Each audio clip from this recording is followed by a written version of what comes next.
Ladies and gentlemen, from Tannis kitchen, এটাকে বলা হয় ভালোবাসার ডালা।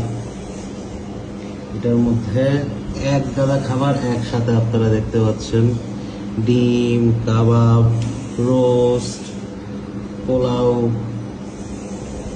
সব কিছু একসাথে। প্রাইস পড়েছে অলমোস্ট 2500 টাকা। বাট প্রচুর খাবার এখানে আপনারা দেখতে পাচ্ছেন, অনেকে মিলে দল বেঁধে খাওয়া যায়। একে বলা হয় ভালোবাসার ডালা।